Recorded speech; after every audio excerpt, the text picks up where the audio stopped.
സമീപകാലത്ത് BJP ഭരണകൂടം നടത്തിയ എല്ലാ രാഷ്ട്രീയ നാടകങ്ങളെയും ദയനീയമായി തകർത്തു കളഞ്ഞൊരു കാഴ്ചയാണ് ലോകസഭ സാക്ഷ്യം വഹിച്ചത്. നോക്കൂ, ഭരണകൂടത്തിന്റെ ഉരുക്കുമുഷ്ടിക്കുള്ളിൽ തലകുലിക്കാത്ത പ്രതിപക്ഷത്തിന്റെ ഒരു സിംഹഗർജനമായി അവിടെ പ്രിയങ്ക ഗാന്ധി മാറുകയായിരുന്നു. ആഭ്യന്തരമന്ത്രി അമിത്ഷായ്ക്ക് നേരെ വിരൽ ചൂണ്ടി പ്രിയങ്ക ഗാന്ധി നടത്തിയ ആ കനത്ത കടന്നാക്രമണത്തിൽ വിരണ്ടോടുകയായിരുന്നു ഭരണപക്ഷത്തിന്റെ നേരെ ഒന്നടങ്കമെന്ന് കൂടി പറയേണ്ടിയിരിക്കുന്നു.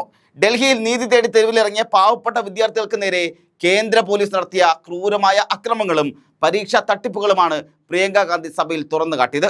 സ്വന്തം അവകാശങ്ങൾക്ക് വേണ്ടി സമാധാനപരമായി പ്രതിഷേധിച്ച പാവപ്പെട്ട കുട്ടികളെയാണോ നിങ്ങൾ തീവ്രവാദികളെ പോലെ വേട്ടയാടുന്നത് എന്ന് അമിത്ഷായോടും പ്രധാനമന്ത്രി നരേന്ദ്രമോദിയോടും മുഖത്ത് നോക്കി പ്രിയങ്ക ഗാന്ധി ചോദിക്കുമ്പോൾ മറുപടിയില്ലാതെ പകച്ചു നിൽക്കുകയായിരുന്നു കേന്ദ്ര സർക്കാർ എന്ന് കൂടി പറയേണ്ടിയിരിക്കുന്നു. നോക്കൂ, ഈ ഭരണപക്ഷത്തിന്റെ അഹങ്കാരവും തുടർച്ചയായ പരീക്ഷാ ക്രമക്കേടുകളും നമ്മുടെ രാജ്യത്തിന്റെ ഭാവി താരങ്ങളായ ലക്ഷക്കണക്കിന് വിദ്യാർത്ഥികളുടെ ജീവിതമാണ് തല്ലിക്കൊഴിക്കുന്നത്.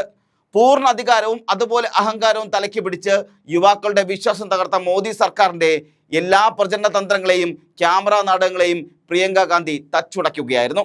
പോലീസ് മർദ്ദനമേറ്റ് തീവ്രപരിചരണ വിഭാഗത്തിൽ കഴിയുന്ന ഒരു പാവൻ പെൺകുട്ടിയുടെയും അവളുടെ കുടുംബത്തിന്റെയും അനുഭവം വിവരിച്ച് സഭയെ ഒന്നാകെ നിശബ്ദമാക്കിയ പ്രിയങ്ക ഗാന്ധി ഭരണപക്ഷ നേതാക്കൾ ക്യാമറയും കൊണ്ട് വന്ന് കാട്ടിക്കൂട്ടുന്ന തറവേലകളെ കൃത്യമായി പൊളിച്ചെടുക്കുകയായിരുന്നു. പരിക്കേറ്റ പെൺകുട്ടിയുടെ അമ്മയുടെ വാക്കുകൾ ഓർമ്മിപ്പിച്ചുകൊണ്ട് ദൃശ്യങ്ങളും ചിത്രങ്ങൾക്കും വേണ്ടി മാത്രം ജീവിക്കുന്ന ഒരു ഭരണാധികാരിയുടെ കപടമുഖമാണ് സഭയിൽ അഴിഞ്ഞു വീണതെന്നാണ് കോൺഗ്രസ് നേതാക്കളടക്കം പറഞ്ഞു വെക്കുന്നത്. നോക്കൂ, സഭയിൽ വലിയ തന്ത്രജ്ഞം കളിക്കാൻ വന്ന അമിത്ഷായുടെ എല്ലാ രാഷ്ട്രീയ കൗശലങ്ങൾക്കും ഒറ്റ പ്രസംഗം കൊണ്ട് പണി കൊടുക്കുകയായിരുന്നു പ്രിയങ്ക ഗാന്ധി. രാജ്യത്തെ ദരിദ്രരായ വിദ്യാർത്ഥികളുടെ കണ്ണീരും വിദ്യാഭ്യാസ മന്ത്രാലയത്തിന്റെ പരാജയങ്ങളും നിരത്തി നടത്തിയ ആ പ്രസംഗം ഇന്ത്യ മുന്നണിക്കും പ്രതിപക്ഷത്തിനും ഒരു വലിയ ഊർജ്ജമാണ് നൽകിയിരിക്കുന്നത്. പ്രിയങ്ക ഗാന്ധിയുടെ ആ തീപ്പൊരി പ്രസംഗം എന്താണെന്ന് നമുക്ക് കാണാം. അതിലുണ്ട് പ്രിയങ്ക ഗാന്ധി പറഞ്ഞതെല്ലാം. धन्यवाद अध्यक्ष महोदय जी, आपने मुझे इस विषय पर बोलने का मौका दिया। कुछ दिनों पहले हम राम मनोहर लोहिया अस्पताल गए थे। पुलिस लाठीचार्ज में घायल दिल्ली की उस छात्र की स्थिति जानने के लिए जो ICU में अपनी जिंदगी की सबसे बड़ी लड़ाई लड़ रही है। हमसे कुछ ही समय पहले आदरणीय स्वास्थ्य मंत्री जी श्री JP नड्डा वहां गए थे और उनसे कुछ समय पहले अन्य नेता भी गए। जब तक हम वहां पहुंचे, उस लड़की की मां नेताओं के आने जाने से गुस्से में थी। सुन लीजिए, सुनिए, किसी की पीड़ा का मजाक नहीं उड़ाते। कोई भी हो, किसी की पीड़ा का मजाक नहीं उड़ाते। आप संसद में बैठे हैं, निशिकांत जी आप बना रहे हो। जब तक हम वहां पहुंचे, उस लड़की की मां नेताओं के आने जाने से गुस्से में थी। किस लिए आए हो? उसने ICU के दरवाजे के बाहर खड़े होकर हमें पूछा। हमारे सामने कांपते हुए हाथ जोड़े कहने लगी कि धन्यवाद, आप आए हैं, ठीक है, मगर मुझे किसी से नहीं मिलना, मुझे किसी से बात नहीं करनी। महोदय, उस माँ की पीड़ा से उसका पूरा शरीर कांप रहा था, लेकिन उसने दृढ़ आवाज में कहा, सुबह से बड़े बड़े लोग यहाँ आ रहे हैं, एक के बाद एक वीडियो बना रहे हैं। वह भी आए जिन्होंने मेरी बेटी का ये हाल किया है। किस लिए? उसने हमसे पूछा। किस लिए? मेरी बेटी की बलि तो चढ़ गई है, लेकिन उसे कुछ भी हो जाए तो मैं उसके लिए अपने आप लड़ूंगी। मुझे किसी की मदद नहीं चाहिए, मैं अकेले लड़ लूंगी। महोदय, शायद मुझे यहाँ खड़े होकर सबके सामने ये बात नहीं कहनी चाहिए, मगर उस माँ की गुहार ने मुझे शर्मिंदा किया। उसके दिल के टूटने की वो आवाज़ जो अस्पताल की दीवारों से में गूंज रही थी, मेरे मन में अभी भी गूंज रही है। इसलिए उस माँ की इजाज़त लिए बिना मैं आपके द्वारा आदरणीय प्रधानमंत्री महोदय जी और आदरणीय गृह मंत्री महोदय जी से पूछना चाहती हूँ कि क्या ज़रूरत थी एक मासूम बच्ची पर इस तरह दमन करने की। क्या जरूरत थी उन छात्रों पर आंसू गैस चलवाने की, उन पर लाठियां बरसाने की, उन पर वाटर कैनन्स चलवाने की? क्या जरूरत थी उन नौजवान लड़कियों को जलील करते हुए उनके कपड़े फाड़ने की, उनको बेरहमी से गंदी तरह पिटवाने की? देश के युवाओं पर पैलेट गन्स और AK-47 चलवाने की क्या आवश्यकता थी? क्या वे आतंकवादी थे? क्या आतंकवादी हैं? टेररिस्ट हैं? हाँ, कांग्रेस बोल रही है। हाँ, कांग्रेस बोल रही है। जवाब दीजिए, जवाब दीजिए। कांग्रेस बोल रही है, जवाब मांग रही है, जवाब दीजिए।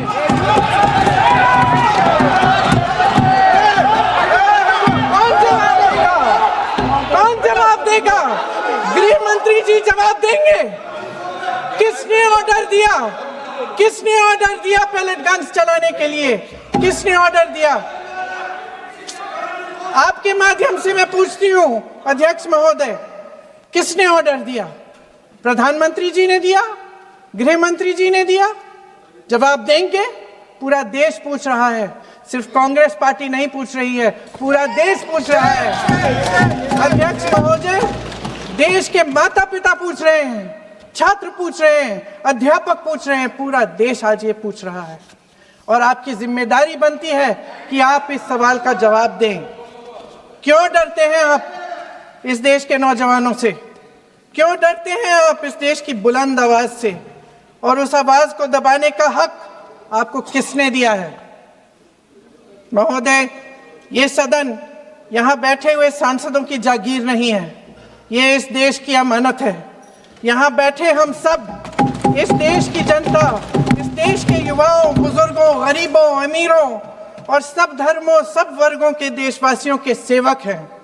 हम उनके प्रतिनिधि हैं और ये सत्ता हमें उन्होंने ही दी है। इस देश का संविधान हमारी सर आंखों पे, इस देश का लोकतंत्र सर्वोपरि है, इसे ध्वस्त करना पाप है। यह करोड़ों जनता हमसे सिर्फ एक चीज मांगती है, जवाबदेही। इंग्लिश में इसे अकाउंटेबिलिटी कहते हैं। हमें सत्ता देकर, हमें यहाँ तक लाकर सिर्फ उसकी ये गुहार है कि जो हम करें उसकी भलाई के लिए करें, और अगर उनके साथ अन्याय हो तो हम उनके प्रति जवाबदेह बने और उन्हें न्याय दिलवाएं। पिछले दिनों हजारों बच्चे सड़क पर उतरे, उन्होंने अपनी पीड़ा व्यक्त की। गांधी जी के दिखाए हुए रास्ते पर अहिंसा और सत्य को अपने दिलों में रखते हुए, गाते, मुस्कुराते हुए शांतिपूर्वक प्रदर्शन किया। लोकतंत्र के सबसे पवित्र सिद्धांत के तहत उन्होंने अपनी आवाज उठाने का अधिकार कायम किया। ये उस भारत के बच्चे हैं जो गांव में रहते हैं, जो महानगरों में रहते हैं, जो छोटे कस्बों में, छोटे शहरों में रहते हैं, जहां माँ अपने गहने बेच देती है, पिता अपनी जमीन गिरवी रख देता है, एक परिवार अपनी पूरी जिंदगी की कमाई बच्चे के सपने पर खर्च देता है।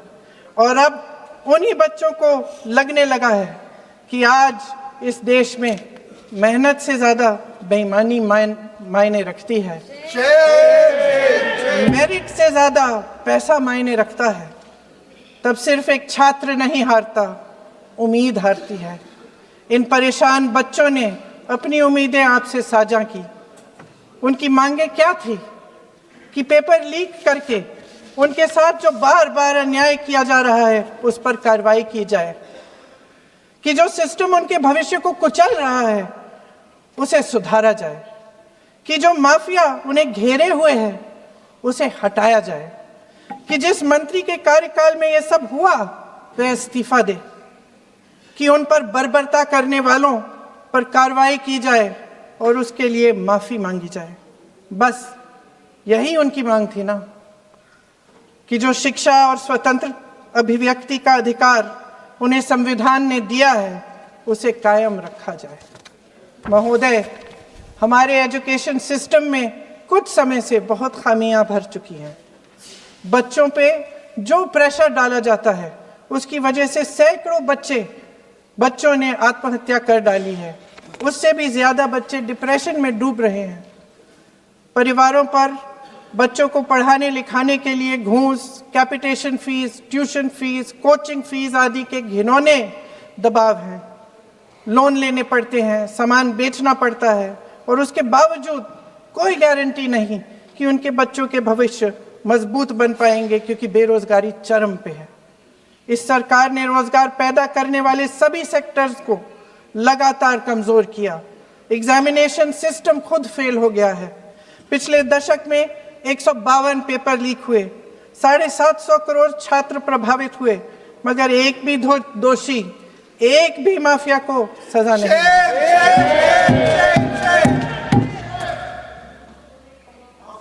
हमारे एजुकेशन में आरएसएस के प्रचारकों को भर भर कर उसे खोखला बना दिया है। जबरदस्ती एनटीए बनवाकर सिस्टम का केंद्रीकरण करके उसे और भी उलझा दिया। देश के कुल बजट में, हाँ जी जबरदस्ती, आपने अभी अभी सुना तमिलनाडु के हमारे साथी क्या कह रहे थे। देश के कुल बजट में एजुकेशन बजट की हिस्सेदारी हर साल बढ़ाने की बजाय घटती जा रही है। 1.4 लाख करोड़ रुपया का पूरा बजट एजुकेशन बजट है और 1.32 लाख करोड़ सिर्फ नीट देने वाले 22 लाख बच्चों के परिवारों से हर साल खींचा जाता है।